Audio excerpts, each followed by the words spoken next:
చాలా ఆకలిగా ఉంది. తినడానికైతే ఏమీ లేదు. ఎలా తినాలో తెలియట్లేదు.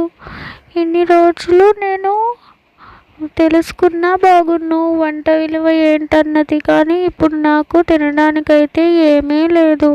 నాకు ఆకలిగా ఉంది. గిన్నెలో అయితే ఏమీ లేవు. Oh no!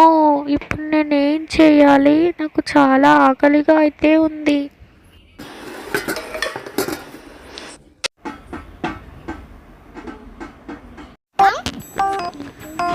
ఒకప్పుడైతే నేను ఎంచక్కా హ్యాపీగా తినేదాన్ని. నాకైతే చాలా ఆకలిగా ఉంది. అందుకే నేను ముందుగానే ఫుడ్ వండడం నేర్చుకోవాల్సింది.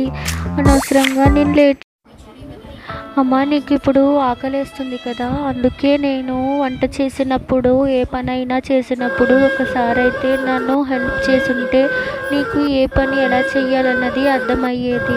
అందుకే నేను ఇలా చెప్తున్నానని తప్పుగా అనుకోవద్దమ్మా. పెద్దవాళ్ళు ఉన్నప్పుడే వంట పనైనా ఏ పనైనా నేర్చుకుంటే తర్వాత ఒంటరిగా ఉన్నానన్న ఆలోచన ఫీలింగ్ అనేది మీకు కలగదు.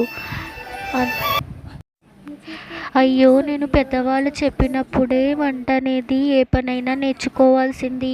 ఇప్పుడు నేను ఆకలితో ఉండే అవసరం ఉండేది కాదు. తప్పు చేశాను. పెద్దవాళ్ళు చెప్పింది వినకపోతే తర్వాత పరిస్థితి ఇలాగే ఉంటుంది. ఈ వీడియో చూసిన వాళ్ళు నా బటర్ఫ్లై ఛానల్ని లైక్ చేయండి, షేర్ చేయండి, సబ్స్క్రైబ్ చేయండి, కామెంట్ చేయండి ఫ్రెండ్స్. మీకు ఏమర్థమైందో